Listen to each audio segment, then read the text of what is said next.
The near 35-year-old Steph has been shockingly consistent in 22-23 so far, somehow topping his previous single-season best in points per game, rebounds per game, field goal percentage, and three-point percentage.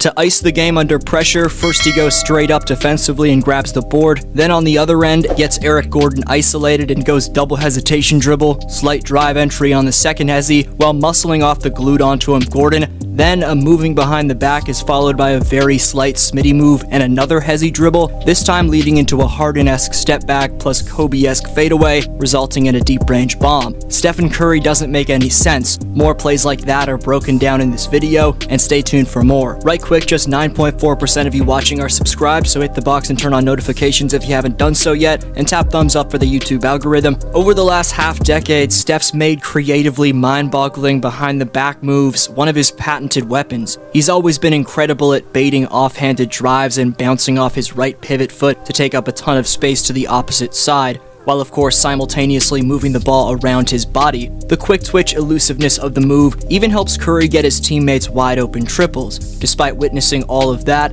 this possession against New York was still shocking. Look at the gravity Steph draws from Cam Reddish after a simple shrug of the shoulders as the off-ball fake gives Steph enough space for the backdoor cut. Problem is, after getting the bounce pass, Hartenstein rotates onto him and Reddish recovers to seemingly force Steph to pick up his dribble. Instead, Curry's classic offhanded hesitation and leap off that right pivot foot gives him the leverage to split two defenders in midair. How do you even think of something like this? And the reaction afterwards, like, oh my goodness, I'm an alien. Curry's fadeaway jump shot is another weapon he can whip out of his bag on the rare occasion. It's a shot which Steph's been trying to add to his repertoire for a number of years now. According to NBA.com, Steph's made 3 of his 4 fadeaway jump shots this season, and last year, he made 6 of his 13 fadeaway jumpers. Steph didn't attempt more than 10 fadeaway jumpers within a single season from 2016-17 up until 2021, but the year before Durant arrived in 2015-16, Curry took 21 total fadeaways and made 13 of them. But in the post-Kevin Durant era and the later stages of his career, Steph's been trying to make that fade a shot he can turn to.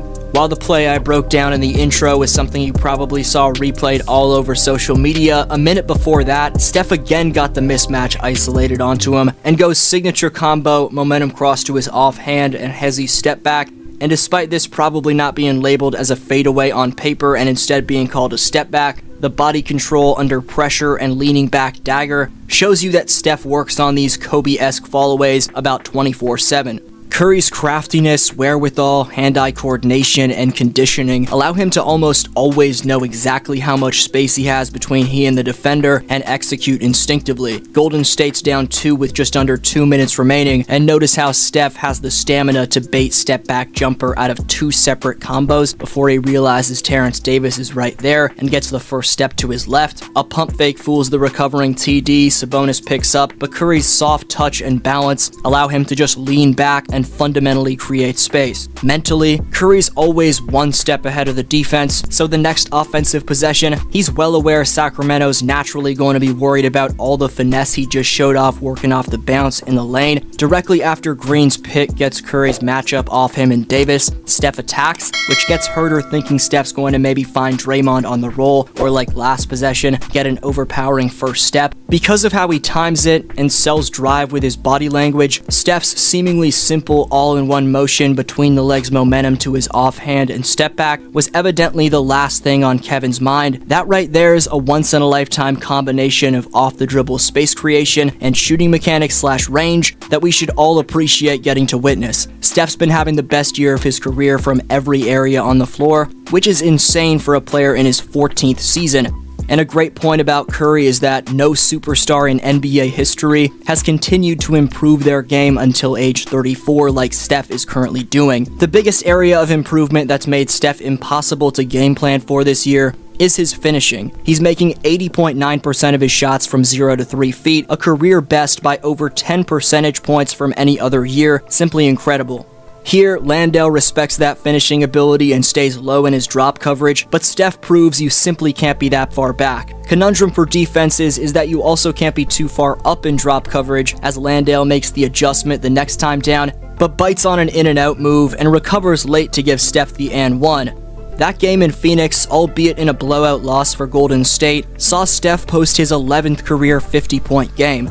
To finally give the Warriors their first road victory, at 34 years and 251 days old, Steph became the second oldest player in league history to record at least 30-plus points and 15-plus assists. The monster bounce-back performance from Klay and the typically efficient outing from Maple Jordan Andrew Wiggins could be covered in a separate video. Today it's important we give the proper credit to the consistently elite playmaking, leadership, and hustle from the man who the dynasty will start and end with. Curry's career true shooting percentage is the 6th most efficient in the history of basketball. Reason that's incredible is because think of where Steph shoots it from. Anyone else in the top 10 is either a forward or a center.